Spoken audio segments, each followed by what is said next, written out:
We don't have the rest recorded. Beyonce, incredible voice. Beyonce is a hard worker. Yeah. You can see it in her presentation. The sky's the limit as to what she could do. I mean, she just emits this aura that's spectacular. It's someone that I looked up to for such a long time. Likes what I do. I'm surprised Beyonce like me. I think she's one of the most talented women out there, and I just love her. Genius. She's an icon. Beyonce. I'm really happy for you. I'm gonna let you finish. But Beyonce had one of the best videos of all time. Why did God give me this life? But I can't possibly accept this award. My artist of my life is Beyonce. All us artists here, we f***ing adore you. You are our light. That's how the diva describes herself. A legend in the making. A legend. I said in the making. If you thought that intro was extra epic, let us know by hitting that like button. Now, from a young age, Beyonce Knowles, she was shy and timid. One of her worst insecurities was her unusually large ears. Now, her attempts at covering them, they failed, and kids, they would often poke fun at her by putting 2 pillows against their heads and running around like Dumbo. Now, it wasn't until she stepped on a stage and let the world hear her voice that people knew she was something special.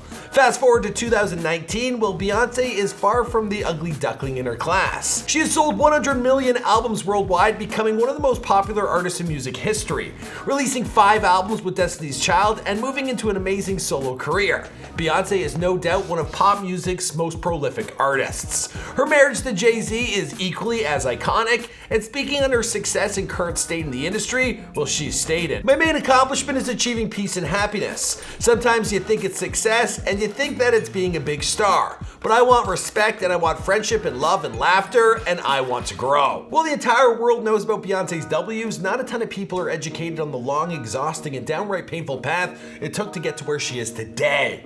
And it's one filled with heartache, family issues, and even depression.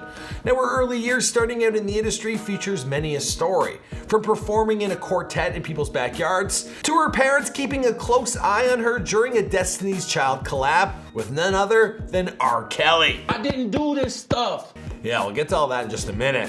What's going on, guys? It's your boy Michael McCrudden, documenting the life and career of Beyonce prior to fame. Here for you, of course, on Before They Are Famous. Now, we profiled Beyonce on this channel way back in 2015, and I figured it was time for an update, an epic update. Now, for this video, we actually did something pretty special. We reached out to Beyonce's dad, Matthew, and he was kind enough to give us some never heard before details about her early years. Now, he also is the sponsor of this video with the Knowles Talent Search. Take a look. I know I can remember being exactly where you are today and wondering, how am I going to get in this industry? I know that you have dreams. I watched my kids, Beyonce and Solange, have dreams. I was able to see their dreams come true. I want to see your dreams come true. Matthew Knowles is the former manager of Beyonce and her sister Solange, as well as the creator of Destiny's Child. Now he's searching for the next big thing in the music biz with the Knowles Talent Search. Now, artists and producers from across the globe, they can submit their best material for a chance to work on a new album under the guidance of none other than Matthew and his team. Now, I know a lot of my viewers are looking for their next big break in the business, and this could be it. And you really do have nothing to lose. Even if you aren't selected, you will be at least offered some resources to help hone your craft. Matthew's motto is true talent deserves a chance, and he wants to see you bring your A game. Visit their website at theknowlestalentsearch.com, and please supply your photos as well as a brief description of who you are, and most importantly, submit your best tracks. Now, the submission fee is $25, but if you use our channel's promo code BTWF05, well, you can save $5. So it's $20. What do you have to lose? All right, I wish you the best of luck, and now let's get into Beyonce.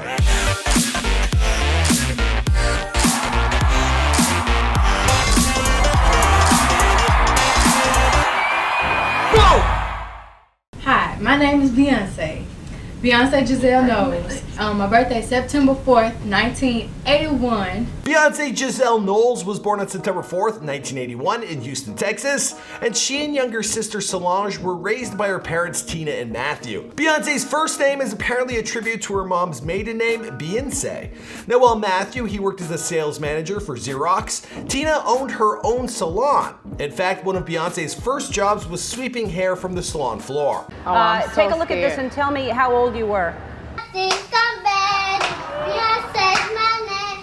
Now during this time, Beyonce was exposed to the music of Anita Baker and Luther Vandross. Now some of Beyonce's earliest audience members were Tina's customers who would watch Beyonce sing while getting their hair done. Now Tina originally hails from nearby Galveston, and Matthew, he's from Alabama.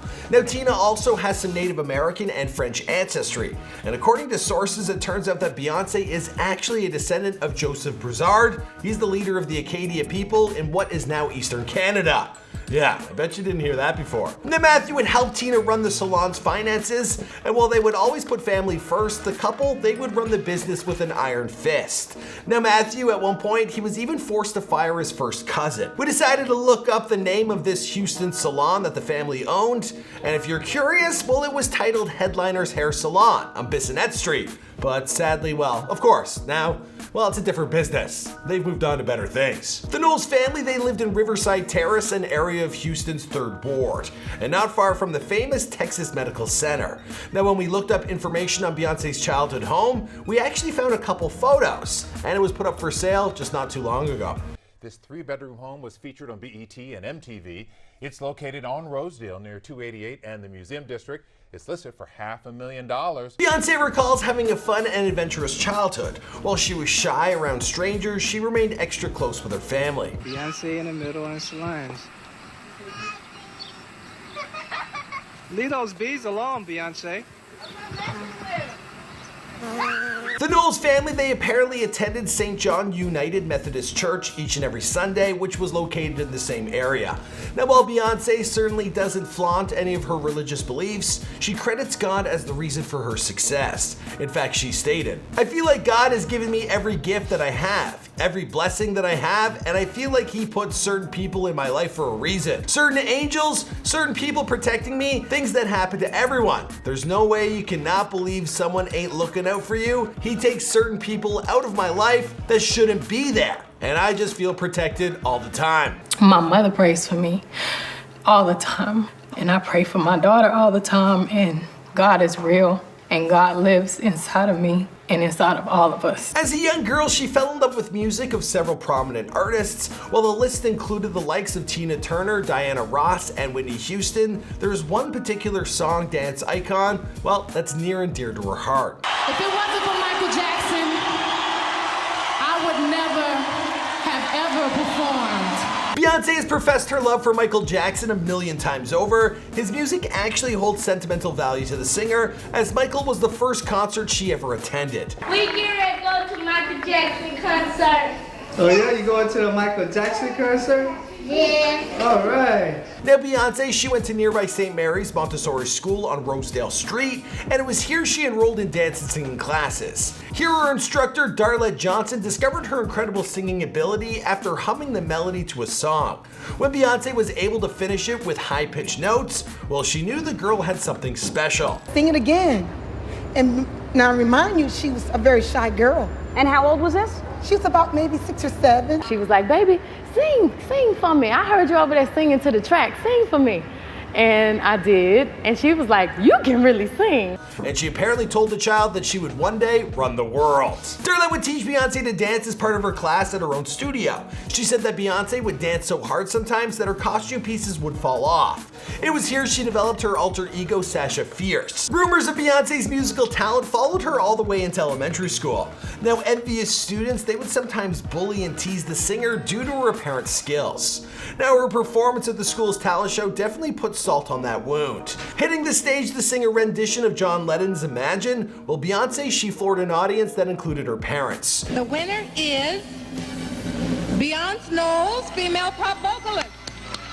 I would like to thank the judges for picking me. Throughout her early years, Beyonce, she won between 30 to 40 talent competitions. She was finally coming out of her shell, attending Parker Elementary School, a music school on Houston's Atwell Drive.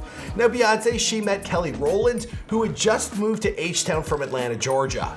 Now Kelly, she came from a dysfunctional household. Her mom, she had taken her to Texas to escape the abuse they were suffering at the hands of her father. Around 1995, well, Kelly, she moved in with the Knowles family, and Tina and Matthew, they signed on as her legal guardians. Now, speaking on the importance of family in her life, well, Beyonce has stated, "I do think family is really, really important. I grew up with both of my parents and my sister and my cousin and Kelly. All the girls. There was always a lot of love in my house. So I want the same thing." And it turns out Kelly, she was also a talented singer. Now joined by their friend Latavia Robertson, with the trio they would audition to sing as part of a girls group. Mixed in with 3 other girls named Nina, Nikki, and Ashley, well, these 6 young singers would form Girls Time. You seriously can't watch one video or see a picture of the group performing without having an instant 90s flashback.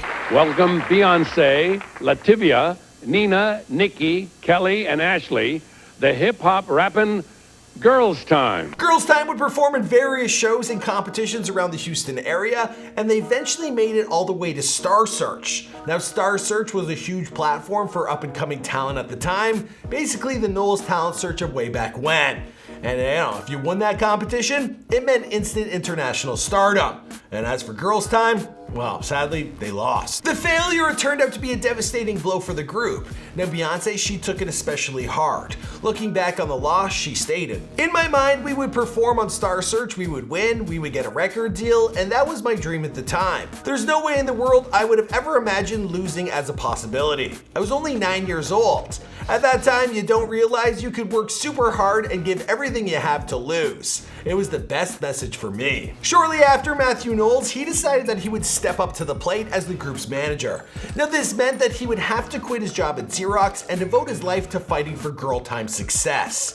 Now one of his first orders of the business was cutting Nina, Nikki, and Ashley and recruiting only LaToya Luckett as a replacement. Matthew even constructed a sort of boot camp for the girls. For a couple months in the summer, he would have the girls do vocal and dance training in the backyard. Now they would even begin every morning by going for a jog. A dance choreographer would even come over to help teach them some moves, and this was all to help make them a stronger group performance. The girls even found an audience at Tina's salon singing for customers as they got their hair done, and some were generous enough to even give a few tips. Now Girl Time, they tried out several different names throughout the course of its existence, and these included Something Fresh, The Dolls, Cliche, and Destiny, but before that they even went with this. We were backstage like, what do we tell them our name is? And we put lipstick on and we were putting kisses on paper and we were like, kiss. We had no idea there was already a band. Now as the girls continued practicing together as well as taking singing lessons, well, the Knowles family was suffering financially. Because of Matthew's dedication to Beyonce and Kelly's group, well, Tina's job at Headliner Salon was the only source of income they had. Now tension between the couple, it reached its final peak, and the two, well, they were forced to separate. Beyonce would go on to attend Kinder High School for the Performing and Visual Arts and later graduated from Aleph Elsek. This is a public high school in Houston's southwest region. Beyonce and the rest of Destiny found themselves in front of label heads at Elektra Records, where they signed their first record deal. But before they could drop an album, well, the label released them. Tough break. Things started looking up in 1995 when they were signed to Grassroots Entertainment, and later they signed a contract with Columbia Records, and a year later they began recording their first album. It doesn't seem real yet. Yeah. Not yet. It's a dream come true, actually. Oh, but there was one more thing. The group, they decided to do one final name change. Inspired from a Bible passage by the book of Isaiah, what was once simply Destiny, well, it turned into Destiny's Child. Destiny's Child. Or as they would like to call themselves, Destiny's Children. Children in the house. Destiny's Child first major release was Killing Time, and the track was featured on the soundtrack for the film Men in Black. Now the success of this Will Smith blockbuster and its soundtrack was good news for the Houston group, as it gave the world more exposure to their talent. Now this led to the release of their debut album, creatively titled, well, Destiny's Child, which was released via Columbia in 1998. The record featured hit singles including No No No, which made it to #1 on the US Hot R&B and Hip Hop Billboard charts. Matthew Knowles recently told a story amid the R. Kelly sexual assault investigation where he and Tina accompanied the girls to a recording session with none other than the infamous singer. Yikes. Now Matthew, he had heard stories about R. Kelly's reputation, so when the Destiny's Child girls were given the opportunity to collaborate with him in '98, well, he wasn't taking any chances. Now Tina, she would even accompany the girls while they went to the bathroom. Beyonce was only 16 at the time. Now looking back on this eerie experience, well, Matthew has stated, the thing with R. Kelly was he liked to record late at night, around midnight. And what was different with his studio was that one room had a recording suite and next door was a club with 40 or 50 people dancing.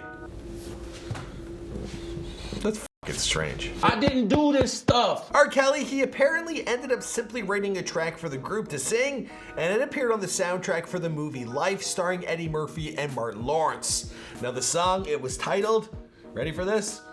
Stimulate Me. Yeah, it just keeps on getting worse for Mr. R. Kelly. Yo, killing me with this! Destiny's Child dropped their second album titled The Writings on the Wall in 1999, and this featured the smash Say My Name, which was received favorably. But there was a rumbling happening from within the group that would turn out to have quite a lasting effect. LaToya and Latavia, they were unhappy with their management and overall place in the group. And well, they were subsequently replaced by Michelle Williams and Farrah Franklin. Well, Farrah Franklin only stayed with the group for about 6 months, something she probably regretted. Michelle, she decided to stay on. This made Destiny's Child a trio, and one to be reckoned with. But the departure of LaToya and Latavia, it took its toll on Beyonce. It was a lot for her to handle. You know, for everyone, it was a group. For her, it was a friendship. They were brought up as sisters. Beyonce felt a large amount of guilt on her end, believing that LaToya and Latavia's situation was her fault. To add to the pressure, well, Beyonce had been labeled a diva by the press, and she soon became vilified.